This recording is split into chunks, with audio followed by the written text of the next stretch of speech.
Hey, what's up YouTube? Enforcer5150 here, and what I'm going to do today is I'm going to actually play on the HP Omen. We're going to play Shadow of the Tomb Raider.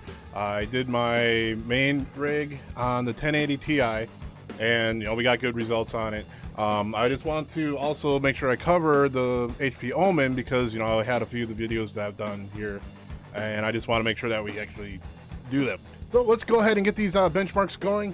And like I said, I'm going to try to make this video short, just get most of the information out there, just get the benchmarks out there, and a little bit of gameplay. So let's go ahead and let's game on this thing, man.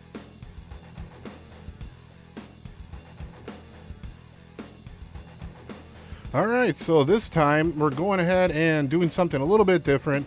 I decided to go ahead and put the highest, the high, and the medium all on one page, so we can kind of see, the difference between them all at once, rather than me running through the entire thing. It also will shorten the video up because doing all of them at the same time is just too long.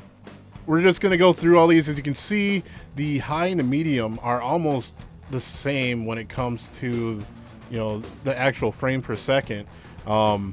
The only real difference is the memory usage. There's a lot less memory usage on the medium versus, the high. So if you have enough RAM, I think you're going to be all right.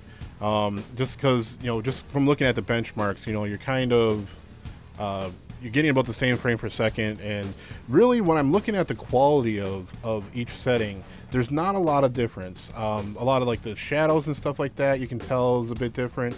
But when you're playing on like a 15-inch monitor, you're not going to notice that, real, difference between, the quality. You'll notice, in the foliage a little bit when you're looking really close at it, and if you really want to look at that close at it.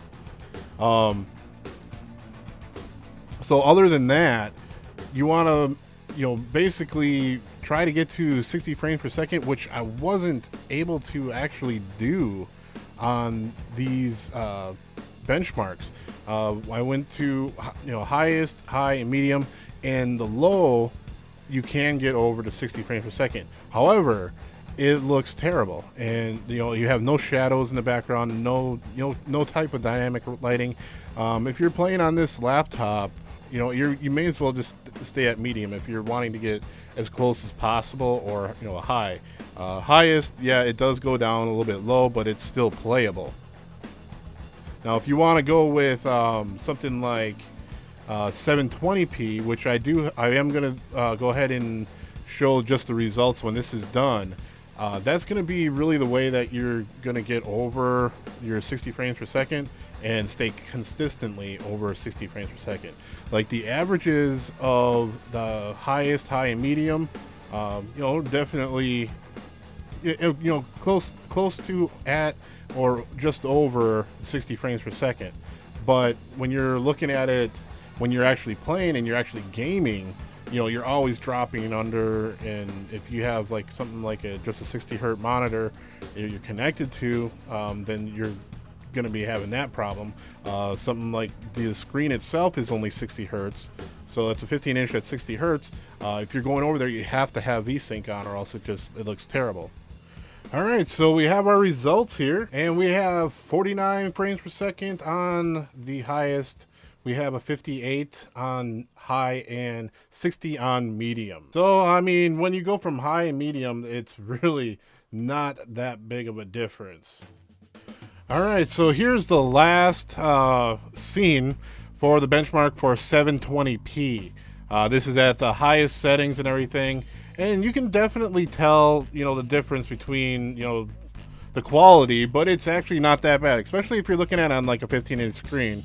Once you connect to like a monitor or something like that, then 720p obviously is just gonna look kind of bad.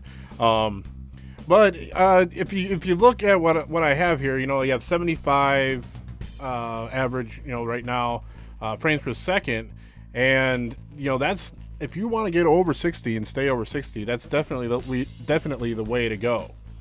So here's the results. 75, we have the minimum of 59, a max of 157. So it kind of fluctuates in there. So if you have a high res monitor and you really want to get that high res out of it, 720p doesn't bother you, then definitely that's the way you want to go. Now, it's worth to mention that gaming versus the actual benchmarks that you get is completely different. I found a lot of spots, like when I was playing on my 4K, that it's definitely way further down in the frames per second in spots that they don't really put in the benchmark, like some different lighting situations, some more compact areas. But gaming on the laptop, it's not too bad. I sat there and I played it for a little bit. I used my controller, of course, but I really got to say that the benchmarks versus the actual gameplay, you're going to have a lot of different fluctuating things than you see in the benchmark. I really think they did a horrible job of putting a decent benchmark together. I don't think they covered all the bases, because it's not consistent with how the game is, and maybe with some of the cutscenes, but definitely not a lot of the gameplay, because there's a lot of stuff that happens. Like there's parts where you're rushing down a river or whatever, just in a lot of water and stuff like that. And my frames like kind of dropped when I was on my running in 4K. And I was like, oh, damn, they did not have something like this in the other, in the benchmarks. Anyway, that's where I'm going to leave this episode. Like I said, I'm going to try to keep this a short video, try to keep it under 10 minutes for sure. Hopefully this helped you out. Let me know if you have any questions about the game. If you have any questions about the HP Omen and gaming with this, it's definitely playable. The game itself is freaking amazing. So I've been enjoying it. Anyway, go ahead and hit that like button. Definitely subscribe if you're new to the channel. And I want to say take care and happy gaming.